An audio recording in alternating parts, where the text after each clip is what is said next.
moi c'est Kabibi Chaude, la conteuse africaine francophone. Je partage des histoires de vie réelles et vécues sur ma chaîne YouTube. Si c'est la première fois que tu tombes par hasard sur une de mes vidéos, n'hésite pas à rejoindre la team Kabibi Chaude en t'abonnant et surtout en cliquant sur la cloche de notification pour être au courant des vidéos que je partage.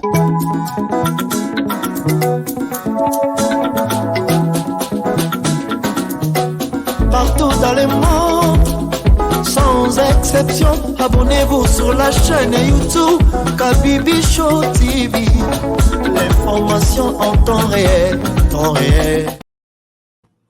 Bonjour à tous et bienvenue sur ma chaîne YouTube Kabibi Show TV. Yes, en chaleur, je suis heureuse de vous retrouver tous nombreux, connectés, branchés, actifs sur ma chaîne. Merci à vous tous qui n'hésitez pas à nous rejoindre et surtout à vous abonner pour être au courant des vidéos que je partage et surtout quand je suis en direct. Comme vous savez, ici, on partage des histoires de vie, on parle de nous, de nos expériences, nos vécus, nos passés. Donc, n'hésitez pas à me contacter sur le numéro WhatsApp qui s'affiche au bas de la vidéo pour partager la vôtre. Aujourd'hui, nous avons une histoire assez sensible, une histoire d'une maman, une maman qui m'a contactée et qui a parlé avec son cœur, qui a besoin de vous, qui a besoin de nous, qui a besoin d'un conseil. Notre maman, c'est une maman sénégalaise. Merci beaucoup, maman Saïda, qui nous a contactés depuis la France. Maman nous a contactés. Maman va raconter son histoire en deux parties. On va rencontrer. Son histoire est tellement longue et tellement... elle a besoin de deux conseils en fait. C'est pour ça qu'on a essayé de couper l'histoire pour parler déjà d'une partie dont on a besoin du conseil aujourd'hui. Et demain ou après-demain, on va parler de la deuxième partie de sa vie qui a besoin aussi encore d'aide. En tout cas, n'hésitez pas, comme vous savez, et vous le faites très bien dans le respect, à commenter au bas de la vidéo pour l'encourager, lui parler avec amour, délicatesse. C'est notre sœur, c'est une maman de la team qui suit les histoires.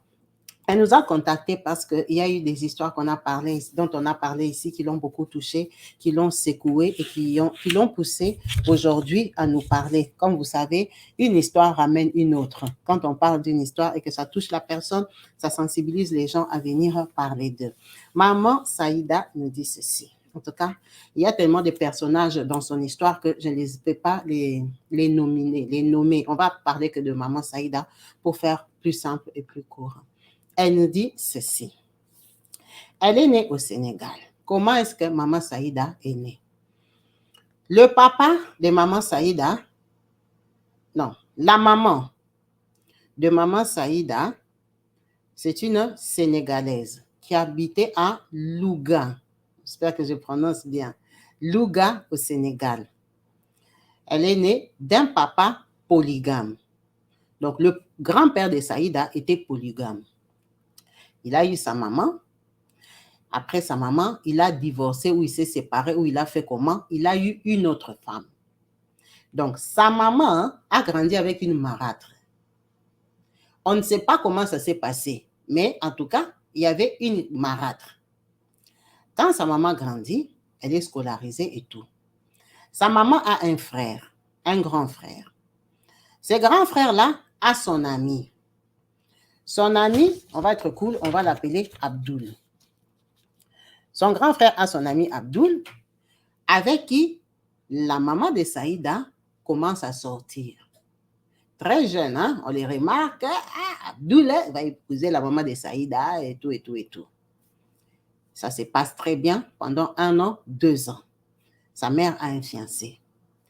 Abdoul, c'est un garçon qui, à la base, sa famille vit à Saint-Paul. Sa famille vit à Saint-Louis ou Saint-Paul, là. À Saint-Louis, parce que j'ai écrit ça. À Saint-Louis, voilà. Sa famille vit à Saint-Louis. Donc, Abdoul, on ne sait pas pourquoi il était à Lunga, mais il a fait 2 ans de relations avec sa mère. Abdoul rentre à Saint-Louis. Ça fait le choc à sa mère, choc d'amour. Même dans le quartier, tout le monde sait que c'était la fiancée, la prétendante et patati patata de Abdoul. Quand elle reste, les années passent. Abdoul est parti se chercher où il est rentré chez eux, où il a eu les bacs. On ne sait pas, mais il est parti à Saint-Paul, Saint-Louis, toujours au Sénégal. Quand il arrive là-bas, elle, la maman, elle reste rencontrer l'amour.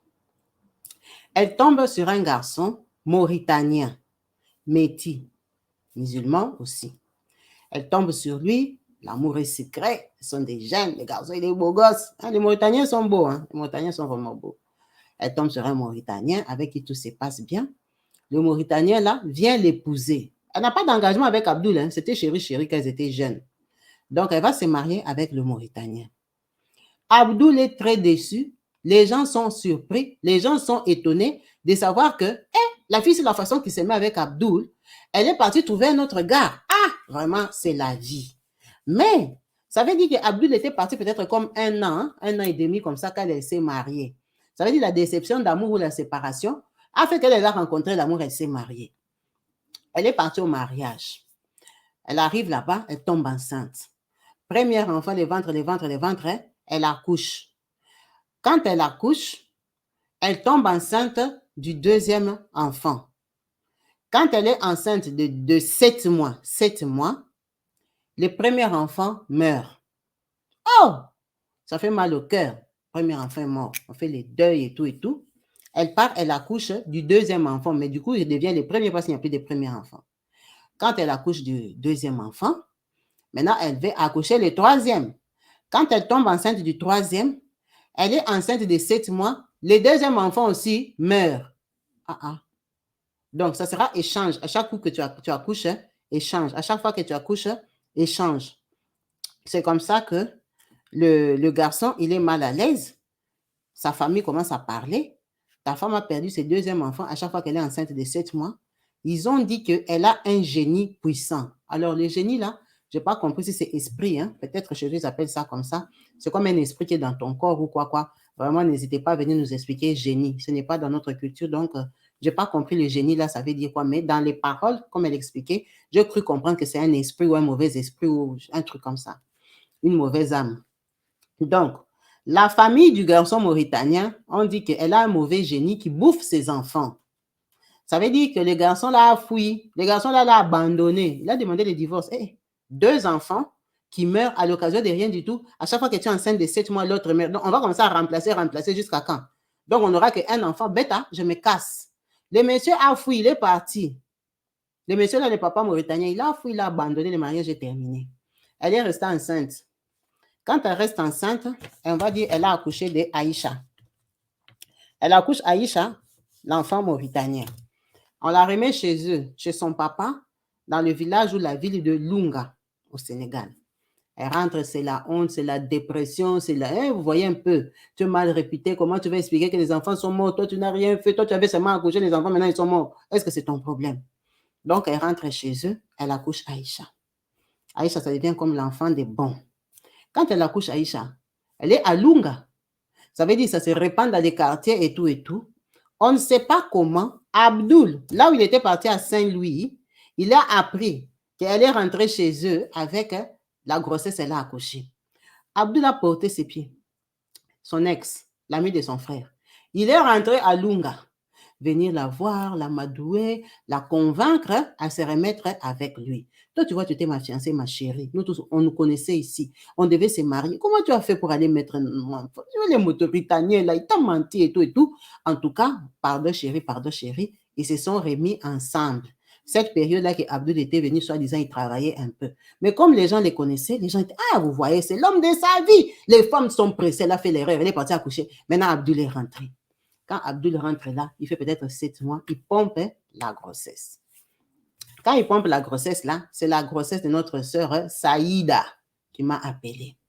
Abdoul, il met la grossesse, Abdoul rentre à Saint-Louis parce qu'à Lunga, il n'a pas un bon travail. Quand Abdoul rentre à Saint-Louis, alors qu'Abdoul là-bas à Saint-Louis, il est déjà marié aussi. Vous comprenez bien que sa maman, elle était partie au mariage, elle a mis au monde 2 enfants qui sont morts, le temps de rentrer. Donc Abdoul aussi, la vie évolue et puis il était plus âgé. Il était déjà marié. Il avait déjà un enfant ou 2 là-bas. Il est rentré chez lui à Saint-Louis. Elle reste enceinte. Sa grande sœur porte les pieds, va jusqu'à Saint-Louis, va dire à Abdoul, comme tu es parti là, tu as laissé ma petite sœur enceinte. Quelle enceinte? Il ne faut pas jouer avec moi. Ta petite sœur qui a ce mari mauritanien, qu'elle a cherché le père de son enfant. Hein. Ce n'est pas mon enfant. Abdoul a nié. La sœur a commencé à suivre Abdoul jusqu'au travail. Donc, Abdoul s'est caché On a dit qu'il s'est caché dans les cartons. Alors, je ne sais pas c'est quel travail qu'il faisait. Il partait, il s'est caché dans les cartons pour qu'on ne le voie pas. Parce que la sœur là était chaude. Abdul a nié la grossesse, il a dit c'est pas pour lui. Pendant que tout le monde l'avait vu revenir à Lunga. Ok, la dame, elle apprend qu'on l'a nié sa grossesse. Elle n'en a que pour sa gueule. C'est comme ça qu'elle déteste la grossesse. Parce que vous voyez qu'elle a déjà perdu 2 enfants, un mariage. Elle a un enfant mauritanien. Maintenant, elle se tape un enfant d'Abdoul. Avec qui ils étaient déjà séparés, Abdoul a nié la grossesse. Maman, la honte dans les quartiers. Elle a envie d'avorter, elle va avorter comment? Elle accouche. Elle accouche de Aïcha, de Saïda, la Saïda qui nous a appelés. Elle déteste son bébé parce que Abdoul, c'est moi, je ne te connais pas. L'enfant est sorti seulement la tête d'Abdoul. Tout le monde savait. De toute façon, tout le monde savait que c'était l'enfant d'Abdoul. Elle n'aime pas son enfant. Elle n'aime pas son enfant et tout ça, elle habite, elle ne s'occupe pas d'elle. La personne qui s'occupe un peu, quand je vous dis un peu, c'est la grand-mère marâtre, donc la femme de son papa. C'est pour ça que je suppose que sa maman était répudiée, parce qu'on parle que de la grand-mère marâtre de la maman. Donc, c'est elle, bon, l'enfant déjà accouché, c'est un enfant et tout ça, elle garde un peu. Elle, là, la maman de Saïda et de Aïcha, parce qu'on a 2 filles, une fille métisse, et elle a Saïda qui est bien noire, l'enfant d'Abdoul. Qu'est-ce qu'elle fait? Elle rencontre un monsieur. Ce monsieur-là, un autre Sénégalais, hein, noir. Elle le rencontre chez eux là-bas à Lunga. Il décide de l'épouser avec ses 2 enfants. Quand il l'épouse, il décide d'aller vivre à Dakar. C'est ça? Voilà, il décide d'aller vivre à Dakar. Donc, on lui donne ses enfants. Elle refuse. Elle ne veut pas prendre Saïda qui m'a appelé parce qu'elle ne l'aime pas. Elle le déteste parce qu'elle, dans la vraie vie, elle avait aimé Abdoul. Elle avait aimé Abdoul et Abdoul l'a saboté.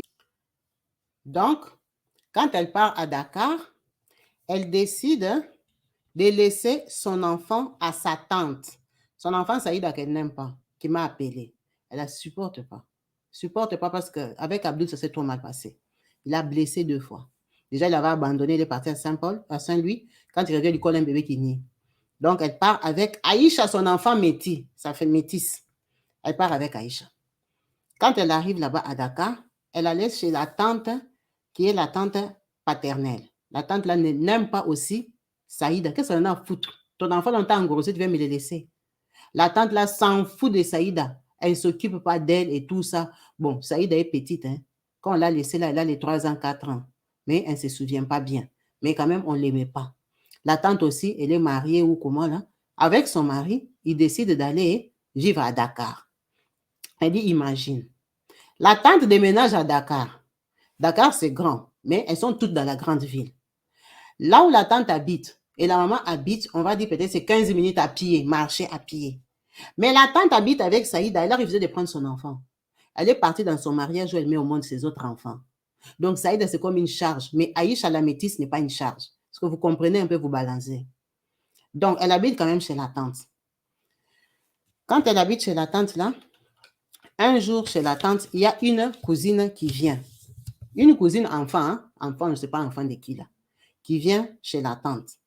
Quand elle arrive là-bas, en train de jouer toujours, la cousine prend la chaussure, elle envoie ça tape Saïda qui m'a appelé. Quand la dent de Saïda se casse, quand la dent se casse, la tante appelle sa maman que ton enfant, ils sont là cassé la dent par la cousine enfant. La maman vient, se fâche. Elle se prend la tête avec la tante. C'est insulte. Tu ne gardes pas mon enfant. Et toi, tu crois quoi? Patati patata. Elle se fâche. Elle prend Saïda. Elle parle de son enfant, la dent cassée. C'est comme ça que Saïda part pour la première fois habiter dans les mariages de sa mère à Dakar. Quand elle arrive là-bas, sa maman la met à l'école.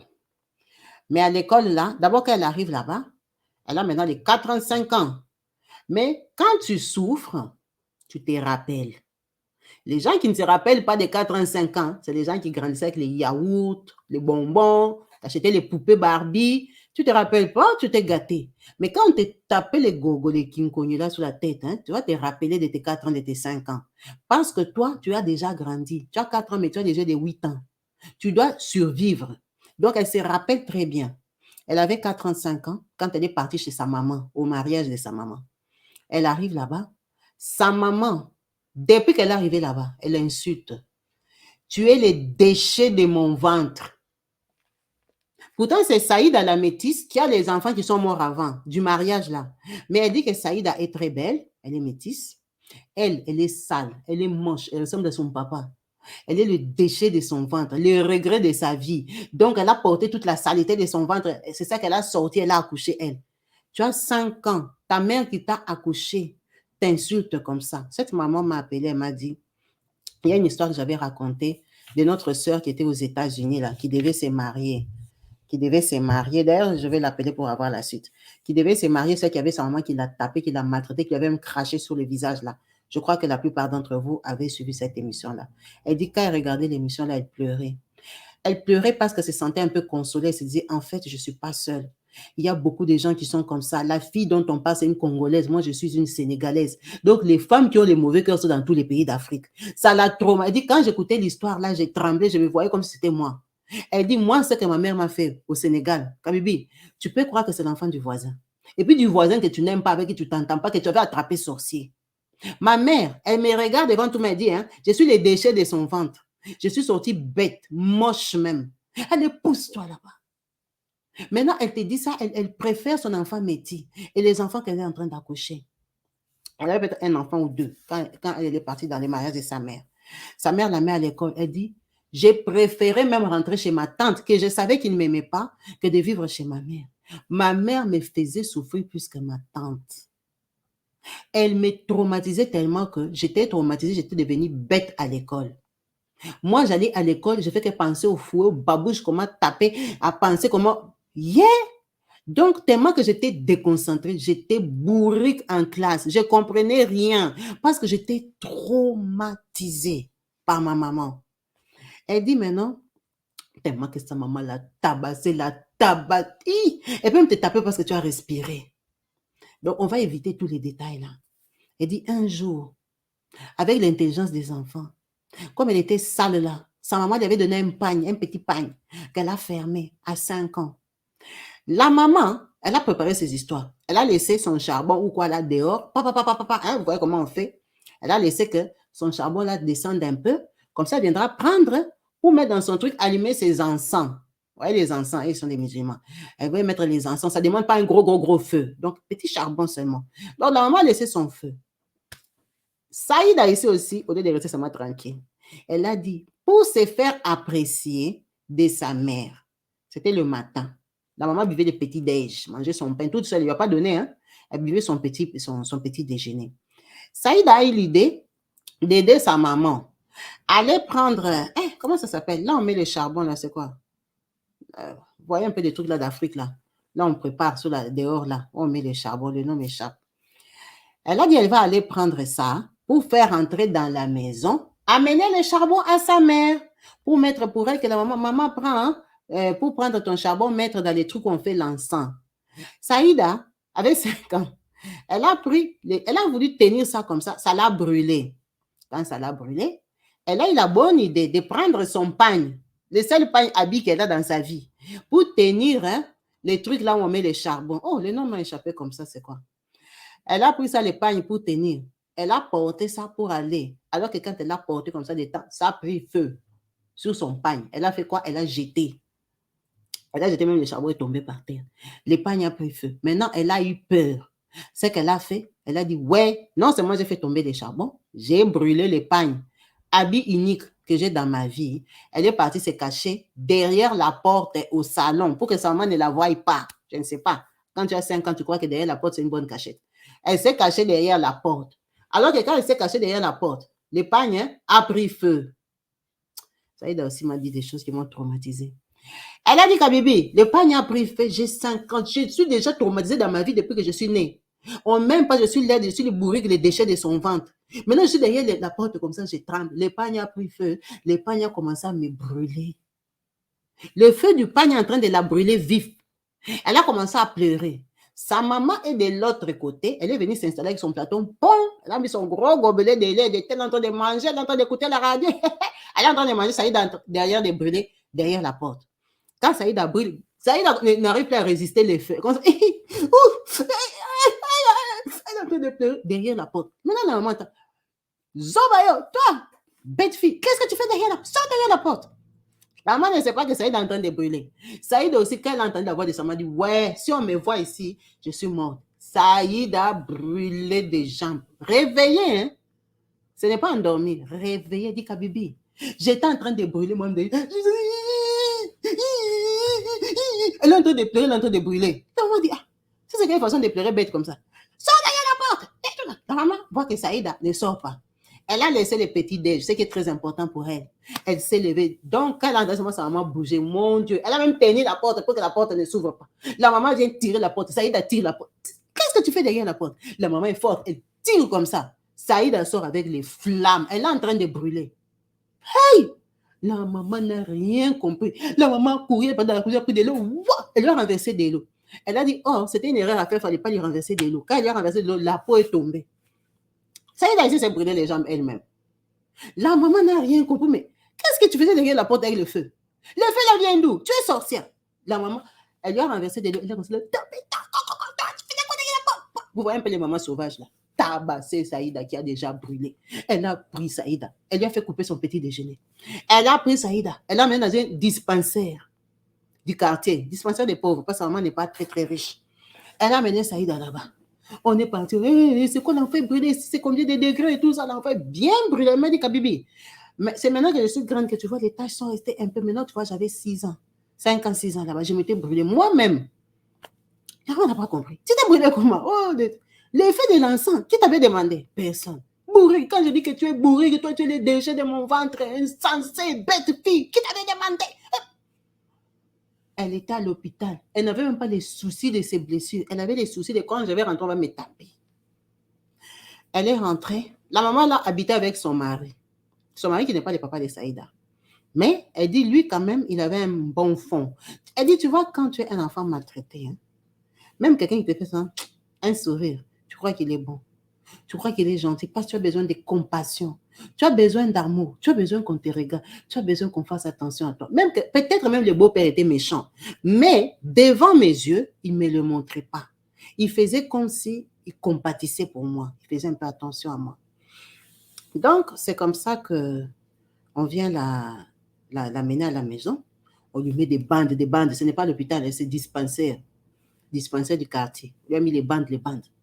Ça lui faisait mal, les pieds gonflés, la plaie s'infecter. Qui va dépenser pour toi? Toi, un enfant bête comme ça, tu allais te brûler toi-même. Hein? On l'a laissé là-bas. Maintenant, elle dit, comme Dieu sait faire les choses. Sa maman était à Dakar. Elle avait un cousin, sénégalais aussi, qui habitait à Paris. Il est venu en vacances. Quand il est venu en vacances, avant d'aller dans leur village, là, c'est Lunga, il était à Dakar, donc toutes les tantes là où elle habitait, la maman et tout ça, ce sont les gens de la famille qui sont à Dakar quand même, c'est la ville. Il vient pour les visiter. Ah, salut ma soeur, moi je viens de Paris et tout ça. Il est infirmier à Paris. Quand il arrive et tout, il commence à causer, il voit, elle est Saïda couchée. Il dit, mais qu'est-ce qu'elle a? Il dit, ah, elle est malade. Elle lui dit même pas la maladie, hein. Elle dit, ah bon, elle est malade, elle a quoi? Mais vous, l'enfant est malade, depuis que j'étais là, je vois l'enfant là ne bouge pas. Elle a quoi? Elle dit, elle est bête là, comme elle est bête là, elle est partie se brûler les pieds. Parce qu'on lui avait fait porter les pagnes. C'est brûler les pieds. Oui, elle s'est brûlé les pieds. Elle-même, je te dis. Il y a des gens avec qui il ne faut pas accoucher. Tu vas aller accoucher la sorcellerie. Tu as déjà vu quelqu'un qui part, il se brûle, il est en train de pleurer lui-même et tout ça, il est en train de se brûler. L'enfant, il dit, je ne comprends pas et tout ça. Elle raconte à son cousin. Il dit, mais non, attends, arrête un peu tes trucs là. Donc l'enfant est brûlé. Elle dit, l'enfant est brûlé, je l'ai emmené à l'hôpital. Elle dit hôpital, elle ne dit pas dispensaire. Ah, et maintenant on a dit quoi? Depuis que tu me dis qu'elle s'est brûlée, ça fait 1 semaine. Elle dit oui, montre un peu les plaies. Le cousin ouvre les pansements. Les plaies sont en train de pourrir un faux truc qu'on leur a fait là. Le cousin étonné, il a crié, il venait de Paris, il a dit c'est quoi ça? Il dit c'est quoi ça que quoi? Il dit mais ton enfant ici, à cette année on va lui amputer les jambes. Les plaies, il faut que ça infecte, tu l'as amené où? Oh, je l'avais amené. Elle dit mais non. Grosse brûlure comme ça, tu l'as? Mais non. Allez m'acheter si c'est Daquin, si c'est quoi. Le cousin a fait l'ordonnance lui-même. Comme en Afrique, on achète les médicaments sans ordonnance médicale. Il est parti avec la liste, il a donné au beau-père. Le beau-père a pris son argent perso.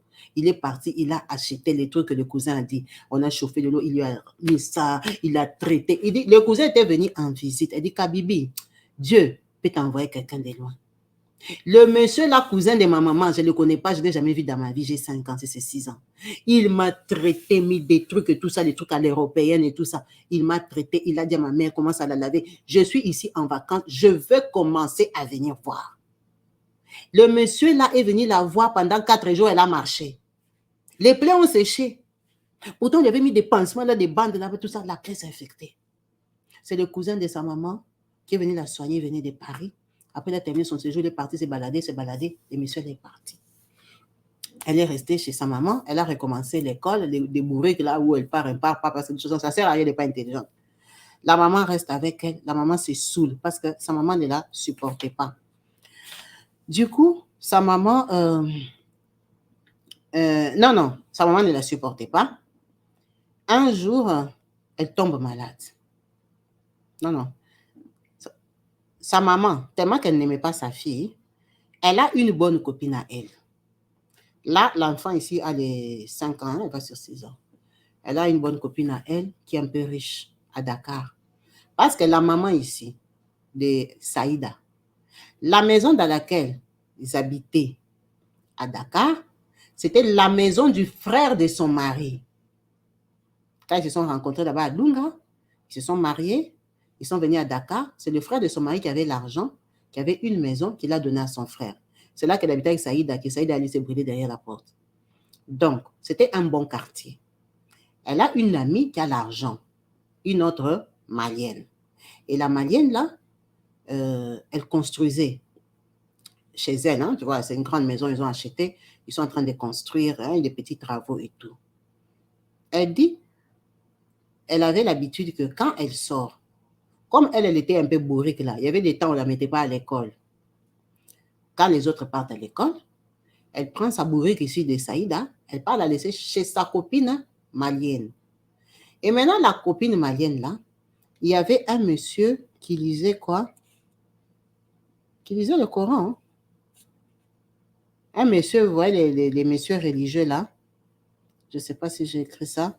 Ce monsieur-là, c'était quelqu'un qui lisait, je crois, le Coran ou les Corées ou quoi. Un truc comme ça qu'elle m'a dit. C'était un monsieur quand même respectable. Hein? C'était un monsieur important dans la religion.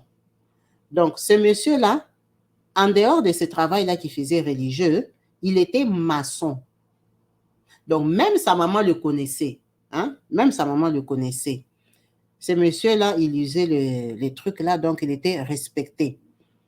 Alors, c'est lui qui faisait les travaux chez sa copine. Donc, quand la maman va les laisser chez sa copine, le monsieur là qui lit les Corans ou les Coris, je n'ai pas écrit ça, qui lisait ça, il venait faire les travaux. Donc, la copine aussi, chez elle, il y avait des problèmes d'eau. Donc, elle sortait parfois aller chercher l'eau ou chercher les gens qui vont puiser l'eau pour elle pour venir pour sa maison.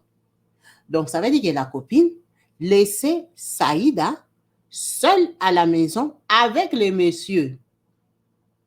La maman de Saïda laisse Saïda, elle sort avec sa copine. Sa copine peut sortir une course même 10 minutes et 15 minutes pour aller chercher de l'eau. Ou les gens de l'eau l'appellent, madame, on a fini de puiser pour toi l'eau. Elle vient avec la voiture pour chercher. Donc, les 10 minutes, 15 minutes que la copine faisait là pour aller chercher l'eau, le monsieur l'a attrapé Saïda, frotté Saïda à son corps. Il a frotté, il a touché, il a malaxé. Le monsieur là, maçon. Mais comme la maman ne partait pas longtemps, elle rentrait, Saïda aussi traumatisé déjà, qu'on la tape par deux mamans. Saïda ne disait rien. Elle dit, moi, je ne disais rien, même si les messieurs là ne m'avaient pas dit de ne rien dire, je n'allais rien dire. Moi, à 6 ans, j'étais très intelligente. Je comprenais déjà que je dois sauver ma peau, je dois éviter de trop parler. Sinon, on commençait à me taper ici. Donc, je ne disais rien. Le monsieur là l'a frotté. Quand je dis frotter, je ne pense pas qu'il pénétrait, mais il frottait au-dessus, la partie intime de l'enfant, frottait. Et du coup, le frottement là, elle m'a dit qu'Abibi, je m'étais habituée. Parce que souvent, j'étais là-bas. Je m'étais habituée et avec les moments, ça me faisait du bien. J'étais déjà habituée à ce monsieur-là. J'étais habituée à lui. Donc, on lui fait ça. Pendant toute la période là qu'on la tape, qu'elle s'imprime et tout ça, vous comprenez que c'est la même période. La maman est copine à l'autre là, elle ne supporte pas Saïda. Elle peut la laisser là-bas toute la journée, elle n'en a rien à foutre. Saïda tombe malade. Elle a la polio. Quand elle a la polio là, la maman fait quoi? elle prend Saïda, elle la ramène chez son papa.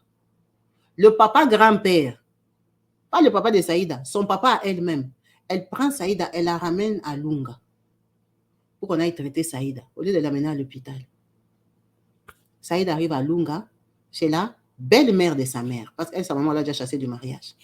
Elle arrive chez la grand-mère là, c'est comme un enfant à jeter, quoi, un enfant que personne n'a besoin et tout ça. On essaye de soigner Saïda, si on l'a soigné traditionnellement, et si on l'a soigné comment? Saïda résiste, Saïda guérit. Quand Saïda guérit là-bas, à cette époque-là, il y a le ramadan. Elle me dit le ramadan, après le jeûne et tout ça, on fait, ce n'est pas un sacrifice, elle m'a donné un terme là, on fait un don. On peut acheter des moutons qu'on va tuer, on va égorger, on va prier, qu'on va prendre des morceaux, on va peut-être 1 kilo, 1 kilo, 1 kilo. Nous sommes 7 dans la maison, on prie pour ça, on va les donner les dons qui est dans notre maison. C'est chacun son morceau de viande, non? Que ce morceau de 2 kilos ici, c'est dans le compte de Kabibi. On a prié que Dieu ouvre les portes de Kabibi. Kabibi va donner ça aux pauvres, aux gens. Hein? On va donner comme une bénédiction que tu donnes aux gens. C'est comme une sémence que tu présentes devant Dieu, quoi. C'est comme un bienfait que tu fais. Tu vas donner aux gens, que les gens mangent de ton bon cœur, que tu as eu à donner. Bon, quand on fait ça, toi, le parent, c'est normal, tu as ton argent, tu as acheté, tu peux faire. Dieu te bénit. Mais maintenant, quand tu es enfant, c'est tes parents qui ont acheté, qui vont représenter pour toi. Donc, toi aussi, tu as un morceau de viande, de riz et tout ça qu'on estime chez vous par rapport à vos moyens. Hein, que ça, on va donner aux pauvres, même pas peut-être aux pauvres, hein, même aux voisins ou à n'importe qui, aux gens qui vont manger. Le fait qu'ils disent merci là, c'est une bénédiction pour toi. Et puis, c'est après un jeûne. Il y a eu la prière, les doléances, tu as demandé à Dieu et tout ça. Donc, maintenant, normalement, on fait pour chaque enfant. Il y avait son oncle, qui était l'ami de son père, non? Sa maman avait mis au monde Saïda, c'est avec l'ami de son frère. Donc, son oncle est là, il habite en Mauritanie. Parce qu'ils ont grandi, chacun a fait sa route. Son oncle, quand il a grandi, il a décidé d'aller lui habiter en Mauritanie. Il habite en Mauritanie, il était venu fêter ou faire le ramadan en famille, avec papa, et ma soeur aussi de Dakar est là, elle est avec son enfant et tout. Donc, quand ils font le truc, l'oncle dépense l'argent, ils achètent les moutons et tout ça, on tue. Maintenant, le papa, c'est chez lui, les grands-pères. Quand on ferme les morceaux de viande, il dit non, non, non, non, non, il ne faut pas fermer pour Saïda. Saïda, la fille, ce qui m'a appelé. Oh, les grands-pères refusent. Il ne faut pas faire une viande représentative pour Saïda, parce que Saïda, c'est un enfant conçu hors mariage. Saïda, c'est un enfant de la fornication. Saïda, c'est un enfant non désiré. C'est un enfant de la malédiction. On n'avait pas honoré sa maman pour qu'elle mette au monde Saïda. Donc, elle n'a pas droit à ce qu'on fasse une représentation pour elle. Parce que la maman, là, vous voyez bien que sa fille Aïcha, l'enfant du Mauritanien, le Mauritanien l'avait épousée. Quand elle mettait au monde, ses enfants mouraient. Elle était mariée. Après, elle a couché Saïda dans des aventures. Là où elle est partie, elle est au mariage. Donc, Saïda, c'est l'enfant des non-mariages. Donc, le grand-père lui-même, il a dit que Saïda, c'est un enfant de malédiction, en fait. Elle ne vient pas d'une union bénie. Elle n'est pas bénie. Donc, eux, ils ne peuvent pas prendre la viande, là, le riz, représenter avec Saïda. C'est un gros rejet. Ça veut dire que c'est comme si on a prié pour tout le monde sauf pour toi. Toi, tu ne seras pas béni. Saïd était étonné parce que Saïd avait déjà 7 ans. Saïd a les yeux de feu souvent parce que Saïd a grandi déjà 2 ans, elle était déjà grande, elle a compris la vie. C'est là qu'elle a confirmé pourquoi sa maman ne l'aimait pas. Je crois que sa maman, quand elle était tombée enceinte de son papa, elle croyait qu'il allait l'épouser. Non seulement il n'a pas épousé, il a nié la grossesse. C'est pour ça que sa maman l'a haïssée. Elle-même, la maman, l'a considérée comme un déchet, l'a considérée comme une honte. Et là, elle entend son propre grand-père qui dit qu'elle est l'enfant de la malédiction, l'enfant de la rue. Elle ne mérite même pas. Elle a eu très, très mal au cœur. Elle dit, ce jour-là, sa vie a perdu tout son sens. Ce jour-là, elle a compris que dans cette famille, en fait, je vaux rien. Je peux même mourir. En fait, comme maman ne me considère pas, c'est comme ça que tout le monde ne me considère pas. Maintenant, la seule personne qui était un peu contre, c'était son oncle. Ah, il a dit, papa, comment tu peux dire ça? Il dit, non, non, non, non, non, non. On ne va pas représenter Saïda. On ne donne rien en sacrifice, pas en sacrifice, mais en cadeau pour Saïda. Non, on ne donne rien pour Saïda. La maman a fait un peu semblant. Oh, pourquoi papa a dit ça? Pourquoi papa a dit ça? Et tout ça. Elle a fait genre, hein, ça lui a fait mal. Alors que ça lui a pas fait mal, elle est d'accord. Elle me dit que Saïda, c'est son déchet. Mais Saïd a dit qu'à Bibi, ce jour-là, ma vie a pris une autre tournure. J'ai compris que je ne suis rien, je vaux rien, je peux même mourir, je peux faire ce que je veux. Ce que je veux. Ils ne tiennent pas compte de moi, personne n'a besoin de moi, personne ne me considère, je n'ai pas besoin de faire d'efforts. Donc, quand ils terminent leur ramadan là-bas, la maman décide qu'elle doit partir. Quand elle part là-bas, elle décide d'aller laisser Saïda ici, chez la sœur. Non, elle dit qu'elle va aller laisser Saïda, c'est son papa, à Saint-Louis. Parce qu'elle a quand même un papa. Elle prend Saïda. Elle quitte Lunga. Elle amène Saïda à Saint-Louis. Elle va avec elle chez la sœur de son vrai papa, son papa Abdoul. Il a une sœur aussi à Saint-Louis. Ce sont les gens de Saint-Louis. Elle arrive, elle laisse Saïda là-bas. Elle dit à Saïda que tu es venue en vacances. Moi, je pars un peu à Mauritanie chez mon frère. Après, je viendrai te chercher. Alors que son idée, c'était de la laisser à la charge de son père. Elle en a marre, elle est fatiguée d'elle. Lui, il a joué avec elle, pourquoi? Et en plus, son père Abdoul, là où il est à Saint-Louis, il a 2 femmes. Donc, les deux, là, il y a une qui peut prendre Saïda. Pourquoi elle se traîne avec Saïda? Elle n'en a pas besoin, elle n'en veut pas. Allez, prenez votre enfant. Elle a laissé chez sa tante. Elle dit, dans toute ma vie, Kapipi, la personne qui m'a montré un peu les dents comme ça, là, c'est ma tante paternelle. Ma tante paternelle, là, elle habitait chez sa maman. Donc, on est parti me laisser chez ma grand-mère paternelle, qui était pauvre. Mais ma tante, quand même, hein, elle était gentille. C'est ma tante sur qui on comptait pour s'occuper de moi. Je n'allais pas à l'école parce que c'était les grandes vacances.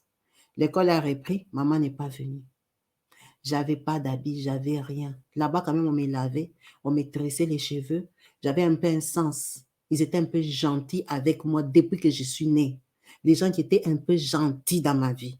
C'est ma tante paternelle là, chez ma grand-mère. Mon père habitait là-bas. Il payait ni l'école, ni me chercher, ni rien du tout. Il ne voulait pas de moi. Donc moi, j'ai compris que et papa et maman ne veulent pas de moi. Ils s'en foutaient. Ils s'en foutaient. Papa faisait les problèmes à maman qui vient me chercher. Maman aussi a dit qu'elle reste là-bas, c'est ton enfant. Maintenant, dans tout ça, j'habite chez une grand-mère. J'ai tapé comme ça peut-être 7 mois, non scolarisée. Un jour, je vois ma maman qui est revenue soi-disant de Mauritanie. Pourquoi ma mère, tous ces temps-là, elle traînait dans les rues? Parce qu'en fait, là où sa maman habitait à Dakar, elle s'était prise la tête avec le petit frère de son mari là qui les logeait, les responsables de la maison, le propriétaire. Ils se sont insultés, se sont pris la tête. Le monsieur là les a chassés de la maison. Donc la maman avait déjà accouché 3 autres enfants avec son nouveau mari. Chez eux, ils sont 5. Quand on les a chassés, le mari a dit n'a pas l'argent. C'est comme ça qu'elle avait pris Saïda, comme elle avait déjà même la polio là. Et les enfants, ils sont partis chez les grands-pères. Ils ont fait Ramadan. Quand ils ont terminé Ramadan, on a mené Saïda à Saint-Paul. La maman a pris les autres enfants, elle est partie avec eux en Mauritanie. Ça veut dire qu'elle était partie peut-être se chercher en Mauritanie parce que le mariage est terminé avec les messieurs là qui étaient pauvres là qu'il avait épousés. Elle est partie en Mauritanie, elle a fait 7 mois, ça n'a pas donné. Mais vous voyez que tout ce temps-là, elle se promène avec Aïcha, l'enfant métis l'aîné. Elle se promène avec les 3 autres qu'elle a accouchés, mais c'est Saïda qu'on est parti remettre. Pendant que Aïcha, la Mauritanienne, aussi a un papa, on n'est pas allé la remettre. Et on se promène avec elle, mais elle, Saïda, on allait la remettre. Donc, après 7 mois, chez sa tante, chez sa grand-mère non scolarisée, elle voit un jour sa maman à Paris. Sa maman vient avec son demi-frère, le demi-frère de la maman. Vous voyez la maman là, on avait chassé sa maman au mariage, non? Elle a une belle-mère. La belle-mère là, elle a mis au monde. Elle a un fils de 18 ans, 20 ans. Sa maman vient avec son petit frère à elle, la maman. Elle vient pour récupérer Saïda. Quand elle vient, elle se fâche, elle dit à la belle-sœur, oh, votre frère, il n'a pas occupé de l'enfant, et tout, il n'a pas mis à l'école, et tout. Elle est mécontente. La belle-sœur dit, prends ton enfant. Ici, il n'y a personne qui va s'en occuper. Son papa a des femmes là-bas, vous vous entendez pas, ce n'est pas notre charge. et tout et tout. En tout cas, je crois que les messages étaient clairs. Elle, comme elle était enfant, elle ne sait pas s'il s'appelait, s'il s'est donné des messages, comment, mais elle a compris que la maman est venue la chercher. Le papa a accepté qu'elle parte. La maman l'a récupérée. En fait, la maman, là, quand elle la récupère, elle part la laisser à... Elle part la déposer à quoi ça? Elle va me déposer chez mon grand-père parce que elle veut aller à Dakar, faire sa vie avec ses enfants, vu que le mariage est dissous officiellement avec son mari, là, le papa de ses 3 enfants. Maintenant, le but du petit frère qu'elle avait amené pour me chercher chez mon père, dans la famille de mon père, c'était pour qu'il m'amène. Donc, elle ne s'est même pas donné la peine de me déménager. Donc, son petit frère, là, de 20 ans, était venu avec elle à Saint-Louis, la chercher pour qu'elle lui la ramène à Lunga, chez le grand-père. C'est pour ça qu'ils sont venus à 2. Ils se sont séparés là-bas à Saint-Louis, elle est partie à Dakar, le petit frère l'a ramené chez le grand-père, comme un colis, sans vêtements, sans rien. Quand la sœur de son papa, hein, celle qui habitait avec elle chez la mamie paternelle, qui était un peu gentille, qui lui tressait les cheveux, a compris que elle est rentrée à Lunga, elle dit, imagine, ma tante là est partie au marché. Elle est partie m'acheter 2 robes Kabibi, 2 robes neuves. Parce qu'elle ne savait pas, elle croyait qu'elle est venue prendre son enfant pour l'amener à Dakar. Non. Elle leur a bien expliqué que comme le papa a 2 femmes, il a refusé de s'en occuper. Elle aussi, elle prend les ramène chez son papa. Hein. Ce n'est pas sa charge. Ils ont appelé le papa au téléphone. Il a dit, oh, je vais m'en occuper. Il va s'en occuper, mais il n'est même jamais venu la voir chez sa mère. Il ne s'en occupait pas, il n'étudiait pas.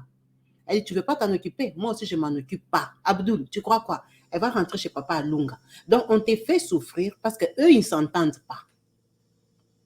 La tante là est partie au marché, elle lui a acheté 2 robes. C'était les plus belles robes de sa vie, qu'elle n'a jamais eues dans sa vie. Et quelqu'un qui doit témoigner l'amour que tu as habité chez nous 7 mois, je n'ai rien, maman n'a rien, mais avec les petits moyens là, ma nièce prend même 2 robes ici, rentre avec chez ton papy. Ça l'a marqué à jamais. Elle dit, dans toute sa vie, elle n'a jamais vu quelqu'un qui l'a aimé comme ça, juste pour ces gestes-là, pour que vous voyez et vous ressentez le niveau de souffrance de cette fille. Quand elle arrive chez les papys, le papy est déjà vieux. Là, elle a déjà les 9 ans, c'est ce qu'elle a. Elle grandit, non? Elle a peut-être 9 ans. Elle arrive là-bas. Ils habitent avec la grand-mère. Maintenant, là où je n'ai pas compris, est que dans leur chambre, là, il y avait 2 grands lits, 2 doubles lits. La mamie, là, donc on va dire mamie par alliance, comme elle-même elle a dit. C'est par alliance parce que c'est la femme de son papy, ce n'est pas sa vraie mamie. Mamie par alliance a aussi qu'un enfant de sa famille qu'on lui a déjà donné, une petite fille. Donc, elle lui dit, toi, Aïcha, Saïda, tu vas dormir dans le lit avec la petite fille là. Vous êtes des petites filles, des jeunes filles. Moi, la mamie, je dors sur l'autre grand lit, double lit, toute seule. Et dans la même chambre, le petit frère de sa maman là, qui était venu la chercher avec sa maman à Saint-Louis, lui, il dort par terre sur un matelas, single bed, par terre, un petit morceau de mousse. Lui aussi, il dort. Vous voyez bien que le papy n'est pas riche. Alors, le papy, je ne sais pas pourquoi il dormait dans sa chambre seul. Ou il avait d'autres femmes ou comment, mais bref, dans la chambre, elle raconte la chambre où elle dormait. C'est comme ça qu'il dormait. La mamie dormait là-bas. Et avec la cousine là, de côté mamie, dormait dans un lit. Et le fils de la mamie, son fils cadet, dormait par terre. Quand ils arrivent là-bas, elle dit, Kabibi, dans mes rêves, je ne sais pas si je vais dire dans mes rêves ou comment, mais je dormais trop profondément chez la mamie. Je ne me réveillais jamais la nuit. Donc, elle ne sait pas si son oncle lui mettait des choses ou faisait quoi ou quoi. Elle ne sait pas. Mais dans ses rêves, elle voyait toujours son oncle là sur elle. Son oncle l'a touché, l'a caressé, lui faisait beaucoup de choses. Elle dit, visuellement, comme ça, elle ne voyait pas. Mais elle savait qu'il s'est passé quelque chose. Mais comme quand tu te réveilles, tu n'as pas de preuves. Tu ne sais pas palper. Donc, elle ne sait pas si elle dormait ou quoi, mais c'était tous les jours, c'était comme ça. L'oncle là qui était venu la chercher avec sa maman, il a abusé d'elle. Elle dit, tu vois comme Dieu sait faire les choses. J'étais enfant. Je suis restée comme ça chez la mamie jusqu'à l'âge de 11 ans. Pendant 2 ans, le monsieur là me touchait toute la nuit. Je ne sais pas comment il faisait, s'il endormait, tout le monde s'il faisait comment, je ne sais pas, personne ne l'a jamais attrapé. Un jour, la mamie a une cousine visiteur qui vient, qui va dormir là-bas. Quand elle arrive, comme elles sont proches avec la mamie dit, elles vont dormir dans le même lit. Avec elle, la mamie, comme la mamie dort seule, c'est lui qui dort par terre. Il a déjà les 20 ans, les 21 ans. Elle a déjà les 11 ans aussi. Donc, elle est partie à l'école, parce que les grands-pères, on la mettait quand même à l'école. Elle dit quand elle était à l'école chez les grands-pères, elle était intelligente. Parce que là-bas, on ne la tapait pas. Le grand-père ne l'aimait pas trop. Comme il avait dit que c'est un enfant pour qui on ne peut même pas faire les sacrifices, elle était déjà habituée. Tous les ramadans, elle, on ne donnait aucune offrande pour elle. Elle savait. C'est comme ça que le grand-père avait déjà décidé. Bon, vous savez que les grands-pères ne la considèrent pas, mais elle habite là-bas, elle étudie quand même. Elle fait la vie normale. Un jour, quand il y a les visiteurs, là, la dame là vient pour dormir. Elle doit dormir avec sa mamie, dans la même chambre et tous là. Maintenant, elle a terminé d'étudier et tout ça, les soirs, ranger la vaisselle et tout. On va dire vers les 19h, tout ça. Elle part pour dormir. Elle dit, oh, bah, mamie, papi, moi, je pars dormir. Ok, il n'y a pas de souci, va dormir, que Dieu te bénisse, va dormir. Elle part dans la chambre. C'est un peu tôt. Du coup, les petits frères de sa maman, là, les demi-frères de sa maman, comprennent qu'elle est partie dormir. Et il y a un visiteur. Avec les visiteurs, il y a des visiteurs qui ont les longs yeux. Tu ne sais pas si le visiteur va dormir toute la nuit et tout ça. Tu as déjà maîtrisé ton territoire. Toutes les femmes, là, les trois, là, elles dorment KO. Toi, tu touches les filles la nuit. Elle dit, Kabibi, je parle pour ma part. Je ne peux pas te dire si la voisine du lit, qui est la nièce de la mamie ou la cousine ou quoi, de la petite fille de la mamie, elle aussi, on l'a touchée. Comme on n'a jamais parlé, je ne sais pas. Moi, je parle pour moi. Quand je pars dormir là, maintenant, je me couche sur mon ventre. Je me couche comme ça pour dormir. Quand je pars me coucher, je n'avais pas encore dormi. Je sens un poids sur mon corps. Ah, comment ça, il y a un poids sur mon corps? Quand je vais tourner comme ça, je dis, oh non, je ne dors pas, je suis réveillée. Comment je sens quelqu'un sur moi? Je vais tourner comme ça. Oh, c'est quoi? Je vais tourner comme ça, je regarde comme ça. C'est mon oncle, parce que c'est le petit frère de maman. C'est son demi-frère, donc c'est mon oncle. Je dis, ah, qu'est-ce que tu fais sur moi? Oh, dors. Je dors quoi? Qu'est-ce que tu fais sur moi? Sors sur mon corps. Tu t'appuies sur moi, tu pèses. Sors sur mon corps. Maintenant, quand il veut sortir de son corps, je vois son truc dehors. Il m'a déjà fait monter ma robe, aussi c'est ma quoi là qu'elle dort avec. Il lui a déjà baissé les trucs. Il était en train de se frotter sur elle. Elle l'a attrapé à 11 ans. Mais les types, je les rêve tous les jours. En fait, ce n'était pas des rêves. C'est comme si elle voyait ou elle ne voyait pas. C'est pour ça qu'elle ne sait pas s'il l'a drogué, s'il faisait quoi. Mais elle le voyait tous les jours, mais elle ne l'avait jamais vu comme ça physiquement, comme on se voit. Elle voyait, ça c'est quoi? Ne crie pas. Pourquoi tu veux crier? Ne crie pas. Chut, je vais te donner l'argent, je te donne les bonbons. Je te dis non, c'est mauvais ce que tu fais. Pourquoi tu fais ça? Oh, ne t'inquiète pas, on va continuer comme on fait. La dame là, elle va dormir ces 4 jours, ces 5 jours. Elle va partir. Elle dit non. Elle s'est fâchée, elle a fait porter sa culotte. Elle est sortie au salon. Elle est partie dire à son papy, oh papy, mamie, tonton, c'est ce qu'il a. Je l'ai trouvé sur moi, tout ça. Hein? Elle a dit, depuis qu'elle était née, c'est la première fois qu'elle avait vu son papy se fâcher et la défendre. La défendre, c'est son enfant, hein? Le tonton là qui montait sur elle, c'est l'enfant de son papy. Hein? Le papa l'a appelé, toi, viens ici, tu fais quoi dans la chambre? Le papy l'a appelé, qu'est-ce qui se passe? Qu'est-ce qu'elle est en train de dire? Oh, elle a menti. Elle n'a pas menti. La mamie l'a appelé à côté. C'est quoi, dis-moi? La tante là qui était venue. Il m'a dit que, oh, comme la tante est là, il voulait monter sur moi avant et tout. Moi, je les rêve. Tu les rêves? Je les rêve. C'est quand elle a dévoilé toute la vérité. Les garçons là, on l'a chassé par son papa. On l'a chassé, il est parti chez sa tante et tout ça. Ça fait des scandales dans la famille. Hein, les gens des Lunga là-bas ont appris et tout. Mais comme c'est chez eux, chez son papa, il devait revenir. Donc, on a rappelé sa maman par son papa que viens prendre ta fille. Viens prendre Saïda. Je ne veux plus de Saïda dans ma maison. C'est le papy qui dit ça. La maman là qui était à Dakar, elle est venue prendre Saïda. À Dakar, elle habitait là-bas, elle avait trouvé un travail.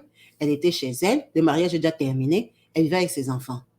Donc, elle vient prendre Saïda très fâchée. Parce que Saïda a dit qu'on abusait d'elle par son oncle. Toi, je viens te laisser chez mon papa. Au lieu de rester tranquille, vivre, tu viens chercher des problèmes, tu veux toujours me coller. Tu me suis pourquoi? Elle ramène Saïda à Dakar. Elle dit, Kabibi, j'ai regretté pourquoi j'avais parlé. J'ai regretté pourquoi j'avais dit à mon papy. Il fallait seulement qu'elle me disait que je reste vivre là-bas. Je ne pouvais pas penser que c'est moi qui, au final, on allait chasser. C'est l'enfant de la mamie. C'est son fils de cadet. Toi, tu es juste une nièce de la belle-fille, une petite fille de la belle-fille. Elle va chasser son enfant pour toi. Tu vois, quand tu es enfant, tu ne réfléchis pas comme ça. Tu crois que comme tu es bien avec mamie, mamie va te défendre. Mamie peut te défendre, mais l'enfant qu'on chasse, c'est son enfant. Donc, son enfant a droit à habiter. Toi, tu dois rentrer chez vous. Donc, elle se retrouve à Dakar.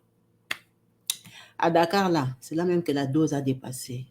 Elle a dit, il n'y a pas un jour, on ne m'a pas appelé déchet, pourriture, saleté de mon ventre, bourrique. Dès que je suis rentrée à Dakar, je suis redevenue médiocre, bourrique aussi à l'école Kabibi. Elle m'insultait cash. Elle disait que Aïcha est belle, elle est métisse. Aïcha va lui donner la vie. Aïcha, c'est l'enfant de la bénédiction, l'enfant du bonheur. Aïcha est rescapée de trois grossesses. Hein. Les 2 autres sont morts. C'est la bénédiction de sa vie. Et tu vois, ta maman, elle est en train de glorifier Aïcha devant toi. Toi, tu es rien. Devant ces enfants-là qu'elle a accouchés là-bas. Et tous ils savent que je ne vaux rien de rien. Et quand elle m'infligeait ça, je devenais encore bête à l'école. Quand j'ai rentré, c'est qu'on m'insultait officiellement devant tout le monde comment je suis bête. Elle m'a élevée comme ça dans la souffrance. Maintenant, rajouter ce que moi j'étais allée dire. Elle a commencé à dire aux gens que je suis pute, je suis démoniaque. Je suis allée sortir avec son frère. La façon dont ma mère racontait ça, c'est comme si moi j'aimais son petit frère et qu'on m'a chassée. Alors que son petit frère abusait de moi. Non, elle est une pute comme ça là. À son âge, elle est déjà comme un chien. Elle est comme un chien, non même pas honte, elle suit son oncle. Pourtant, j'étais un enfant touché. C'était devenu comme une honte pour moi. Elle m'a brisé, elle m'a brisé, elle m'a brisé. Cette maman nous a appelés. Pourquoi? Comme je vous ai dit, son histoire est longue. On va la raconter en 2 parties. Donc, on va sauter toute la partie qu'on va raconter demain là. Mais elle nous a appelés. Pourquoi? Pour dire que cette maman, c'est demain que je vais vous raconter comment elle a évolué, comment elle a trouvé des maris, comment elle est venue en France, comment. Si je vois elle est en train de me laisser les messages là-bas. Donc, on va raconter ça demain. La maman ici, sa vraie vie est que quand elle est arrivée à Dakar, à l'âge de 11 ans, elle a commencé à se toucher elle-même. Se toucher dans le lit elle-même, se toucher. Et c'est pour ça qu'elle a appelé. Parce qu'elle dit, Kabibi, j'ai vécu comme ça de 11 ans à 35 ans. À 35 ans, là, j'avais déjà accouché les enfants. J'ai vécu comme ça, j'étais devenue comme un animal. Je vais vous mettre le voice, le but de son appel. Comme ça, vous allez comprendre ce qu'elle veut et qu'elle attend de nous. J'espère que le son est bien entré. Hein. J'ai coupé juste une partie. Donc, prêtez juste attention, c'est le message qu'elle nous envoie. Hein. J'ai commencé à me toucher. Je ne sais pas. Je ne peux pas t'expliquer comment c'est venu. Mais c'était devenu comme ça. J'étais vierge, mais je me touchais. Et je suis restée comme ça. Pendant des années, jusqu'à mon mariage, j'étais vierge. Jusqu'à que je me marie avec le père de mon fils, j'étais vierge, mais je faisais toujours ça. Je me touchais et j'avais du plaisir. C'était bizarre. Mais bon, c'était comme ça. Même en étant mariée, je continuais. Mais ça me faisait mal. Quand je finissais, j'avais mal au cœur. Et quand j'ai divorcé aussi, je continuais toujours à faire ça. Et je savais que c'était pas bien. Mais je peux te dire, de l'âge de 11 ans, pour faire vite, parce qu'il y a plein de choses à dire Kabibi sur ma vie. Jusqu'à l'âge de 35 ans, je faisais ça. Et un jour, j'ai décidé que j'arrête. Et je ne sais pas, j'ai arrêté. J'ai réussi à arrêter. C'était dur, mais j'ai réussi quand même. Avec mes prières et tout et la volonté, j'ai réussi. Parce que même en étant musulman, parce que ça fait 2 ans que je me suis convertie pour devenir chrétien, mais même en étant musulman, c'est interdit aussi dans la religion musulmane de faire ça, c'est pas bien. Je pense que dans n'importe quelle religion, c'est quelque chose de mal. Du coup, Dieu m'a délivré. Mais le problème est que, je vais faire vite parce que je pense que je ferai encore une autre vidéo avec toi pour te raconter vraiment toute ma vie parce que j'ai eu plein de choses voilà, j'ai eu voilà, c'est beaucoup de, il y a beaucoup de choses à dire, mais voilà, je vais faire, parce que je t'avais dit que le but c'était pour te raconter comment c'est difficile d'arrêter ces conneries-là, de 11 ans jusqu'à 35 ans, avec tout ce que j'ai traversé. C'était mon truc. Je rentrais quelque part dans les toilettes, je faisais ça. Il fallait que je trouve toujours un moment pour me faire ça, moi-même. Je ne sais pas, c'est venu quand j'avais 7 ans avec ce monsieur-là qui avait commencé, que je trouvais que c'était bon, c'était mal, mais c'était bon. Et après, mon oncle, dans le village, chez ma mère, après, c'était comme ça, parce que je fais vite, mais bon, même avec les garçons dans les quartiers, et toucher, c'était devenu mon quotidien, partout. Et ça faisait mal au cœur, jusqu'à que tu maries, tout. Tu continues, même si tu as fait avec ton mari, après, pour te faire du bien, tu fais ça aussi. C'est vraiment lourd. Maintenant, aujourd'hui, je réussis quand même à arrêter. Mais le problème est que je pense qu'il y a un démon qui m'a suivi dans ça. Parce que là, maintenant, même si je le fais plus, ça fait je ne sais pas combien d'années, à chaque fois que j'ai mes règles, je me touche pas, hein, mais je rêve que je prends mon pied. Je vois personne, je vois pas la personne. Je fais l'amour avec personne, mais j'ai du plaisir. Et à chaque fois que j'ai mes règles, soit avant mes règles, soit après mes règles, soit pendant mes règles. Je ne sais pas si c'est un mari de nuit, je ne sais pas c'est quoi. Je prie fatiguée. Ça fait 5 ans que j'ai divorcé. Les hommes ne m'intéressent pas. Je travaille, mon travail, ma maison. Je suis tellement occupée à faire d'autres choses. Je pense même pas aux hommes. Ça ne me fait même rien du tout. Mais la seule chose qui me dérange, c'est ça. Et je pense que ça me bloque aussi. Je pense que c'est un mari de nuit, je ne sais pas. Ah, j'ai prié fatigué toutes les prières que tu sais là, j'ai fait. J'ai demandé Dieu pardon, je me suis repentie. J'ai fait de mal, j'ai dit ça, sang de Christ, de feu, tout. Des fois, ça se calme pendant 3 mois, 2 mois. Mais ça revient toujours. Je me touche plus, mais je rêve que j'ai mon plaisir sans même me toucher. Du coup, je pense que c'est en faisant ça pendant très très longtemps, j'ai chopé un mari de nuit et que je n'arrive plus à me débarrasser. J'espère que quand tu vas passer ce voice-là, que tu vas faire cette histoire-là, j'espère que ça va toucher le cœur de quelqu'un. Peut-être que la prière d'une personne peut me délivrer. Que Dieu me fait grâce. Que la bénédiction de Dieu soit sur nous tous, que la paix de Christ soit sur nous tous et que que je sois délivré. J'espère vraiment que ce mari de nuit, ce esprit de nuit-là va me laisser parce que je n'ai plus envie de me réveiller et me sentir mal. Parce que quand ça se fait, comment j'ai mal au cœur. Quand je me réveille, comment j'ai mal au cœur. Je suis fâchée, énervée.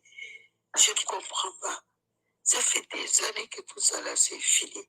Mais pourquoi je continue toujours à rêver de ça? Mari de nuit. Mais je ne sais pas, c'est mari de nuit, esprit de nuit, parce que je ne vois rien. Je ne vois pas la personne. Et j'ai quand même du plaisir. Peut-être que les gens pourront m'aider pour me dire, ça veut dire quoi? Merci, Maman Kabibi. Si tu as des questions, n'hésite pas à me demander. Voilà, c'est pour ça qu'elle nous a appelés. J'ai préféré vous mettre le voice parce que c'est des sujets tellement sensibles que ça me laisse parfois bouche bée. Ça m'a fait trop mal au cœur. Vous avez entendu dans le voice de la maman ici, elle a arrêté ça à 35 ans. Notre maman a 48 ans aujourd'hui. Elle m'a dit elle est de 75. Elle est née en 75. Donc, des 35 ans à 48 ans, elle voit ce que vous avez entendu là, comme si elle avait quelqu'un pendant certaines périodes, quand elle a ces périodes ou avant ou après là. Et ça joue sur sa conscience. Elle a même décidé de se convertir chrétienne, tellement qu'elle veut combattre ça.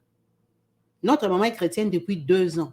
C'est pour ça que vous entendez, elle dit, j'ai fait toutes les prières de Jésus, des rénonciations, des patati, des patata. Donc, elle se bat pour combattre ça. Si elle nous a contactés, nous, Kabibi Show ici, c'est pas parce qu'elle manque ou aller raconter son histoire, non. C'est parce qu'elle lit les messages.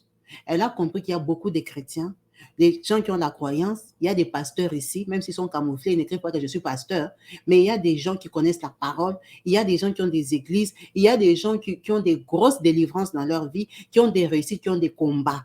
C'est pour ça qu'elle m'a contacté. C'est pour ça que je vous ai raconté son parcours, pour que vous compreniez ça vient d'où. On ne l'a jamais pénétrée quand elle était petite. On l'a frottée parce que vous avez entendu elle-même, elle s'est mariée vierge. Mais juste le frottement là, c'est ça qui a fait qu'elle est restée comme ça. C'est à cause de ce frottement-là qu'elle-même, elle avait continué à se toucher. Maintenant, ce toucher-là, elle n'arrivait plus à s'en débarrasser. Elle a bien dit dans le Voice, elle a divorcé il y a 5 ans. Donc, elle a divorcé à 43 ans, 42 ans. Mais elle a arrêté de se toucher elle-même à 35 ans. Quand elle s'est levée, elle a dit que non, je ne veux plus cette vie, je ne veux plus de ça. À 35 ans, elle a fait l'effort physique. Mes doigts, je vous interdis, je vous attache derrière. J'ai refusé. Mais maintenant, spirituellement, depuis qu'elle a arrêté de toucher manuellement, spirituellement, elle a ça. Elle est restée comme ça jusqu'à 42, 43 ans qu'elle a divorcé là. C'était toujours sur elle. Elle était mariée. Elle avait les maris à côté dans les lits. Mais la nuit, quand elle a ces périodes, elle sent qu'il s'est passé quelque chose. Elle a laissé la religion musulmane tellement qu'elle ne veut pas. Elle est partie chez les chrétiens, chercher, prier, briser jusqu'à. Les maris est parti, le mariage est terminé. Jusqu'aujourd'hui.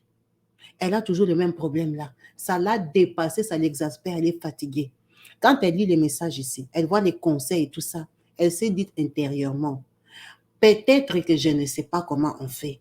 Peut-être il y a une autre formule, une autre prière, mais elle est enseignée quand même. Parce que pour quitter le musulman, devenir chrétien, c'est qu'on t'a prêché. Elle est enseignée, elle connaît déjà la voix de Dieu. Vous avez entendu, elle a dit, elle fait les prières des combats, des rénonciations, des sangs de Jésus et tout ça. Mais elle dit, par moment, ça se calme 3 mois. Après, ça recommence. Maintenant, elle ne sait plus quoi faire parce qu'elle en a là. Les maris, même physiques comme ça, elle n'en veut plus. Elle est divorcée 2 fois. Je vous ai dit, on va raconter son histoire demain. On va recommencer parce que son histoire est trop longue. Vous voyez, on est déjà 1 heure de temps. Elle n'a plus besoin d'homme, elle est fatiguée. Elle est en France, la maman ici qui m'a appelée. Elle raconte son histoire, elle est en France. Elle travaille, elle gagne bien sa vie, elle a sa maison, elle vit bien comme nous tous là, elle est belle. Elle est bien normale. Quand vous la voyez, c'est une belle femme d'Europe. Mais la vie là qu'elle a nocturne, c'est ça qu'elle n'arrive plus à s'en débarrasser. Donc elle est venue ici. Comme elle sait qu'il y a beaucoup de francophones chrétiens pratiquants et tout ça, peut-être vous avez d'autres adresses, peut-être vous connaissez d'autres. Elle a besoin d'aide en fait. Vous avez bien entendu, quand tu vas passer ce voice, j'espère que il y a quelqu'un qui peut m'accompagner dans la prière. Il y a quelqu'un qui peut me soutenir. Je sais que vous êtes plusieurs. On n'a pas la même croyance. Tout le monde n'est pas croyant ici et tout le monde n'est pas chrétien. Mais moi, je sais, vous aussi, vous savez, que les histoires qu'on raconte ici, beaucoup d'entre vous me contactez sur WhatsApp à huis clos pour Kabibi, telle histoire, dis à telle maman d'appeler tel pasteur, telle église. Il y a une maman qui m'avait donné une adresse à Bruxelles. Maman, si tu m'écoutes, recontacte-moi parce que je ne sais plus c'est qui. Tu vois, j'ai beaucoup de numéros dans mon WhatsApp. Maintenant, je ne sais plus toi, tu étais qui m'avait écrit pour le pasteur là qui est en Belgique. Notre maman est en Belgique. C'est un pasteur congolais et tout ça. Je t'avais même dit, envoie-moi l'adresse là, c'est toujours important de savoir. Je ne sais plus c'était pour l'histoire de qui. Tu m'avais envoyé, maintenant je me rappelle plus c'est qui m'a envoyé ça. J'ai beaucoup de messages. Si tu écoutes cette vidéo, n'hésite pas à me recontacter. Parce que quand elle m'a parlé, directement, je pensais à ces pasteurs-là. Et puis, il y a une autre maman pasteur ici aussi, avec qui on parle. Il y a beaucoup de gens, donc n'hésitez pas. Si vous avez un créneau d'une personne qui peut vraiment l'aider, la conduire dans la vraie vie chrétienne pour une bonne délivrance une fois pour toutes, vous voyez que c'est quelqu'un qui se bat dans sa vie, qui est venu même jusque sur les réseaux parce qu'elle fait confiance. Elle écoute les histoires ici. Elle sait que les gens ont des multitudes de problèmes différents ici. Elle se dit, on ne sait jamais. Tu peux aussi tomber sur un encadrement parce que pour quitter musulman, devenir chrétien, parfois c'est déjà ta volonté personnelle, tu as envie de changer. Il y a des gens qui quittent chrétien, ils deviennent musulmans, ils se convertissent, comme on dit. Donc, tu es déjà prédisposé. Mais est-ce que la personne qui t'a aidé à faire devenir chrétien, c'est une personne forte spirituellement qui connaît beaucoup de choses? Non, peut-être pas. C'est toi qui étais déjà prédisposé à changer. C'est pas parce qu'on t'a prêché qu'on t'a convaincu. Non, toi-même, tu as peut-être réfléchi, toi-même, tu as senti. Parce que dans ses voices, elle dit Dieu l'a beaucoup protégée et préservée. Elle sait qu'elle est enfant de Dieu parce qu'elle dit la vie que j'avais quand même, je devais être déjà morte. C'est pour ça que je vous ai dit, on va raconter son autre histoire demain ou après-demain. La suite où on va peut-être briefer un peu celle-ci et puis vous raconter maintenant son histoire à partir des 11 ans jusqu'à ce qu'elle est arrivée en France. Son parcours là. Parce que si je le tape ici, ça va faire 2-3 heures du temps. On va faire ça, une autre histoire.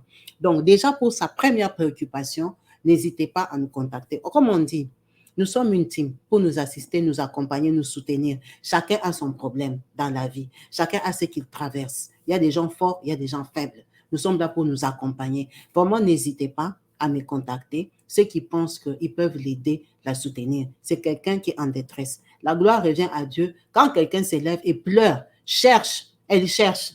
Donc, ceux qui connaissent mieux ou qui ont eu des parcours comme ça, qui ont eu des frères, qui ont eu des problèmes comme ça, qui connaissent des gens qui ont été délivrés des choses comme ça, par quelle formule, par quel enseignement, par quelle prière, par quelle renonciation, par quoi, n'hésitez pas à me contacter pour aider notre sœur Saïda, qui était musulmane, qui est devenue aujourd'hui chrétienne.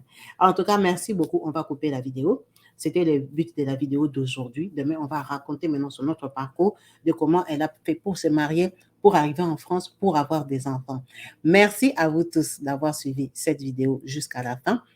N'hésitez pas à vous abonner, à commenter et à argumenter au bas de la vidéo comme on le fait toujours dans le respect. Je vous dis à la prochaine. Peace and love chez vous. Bye.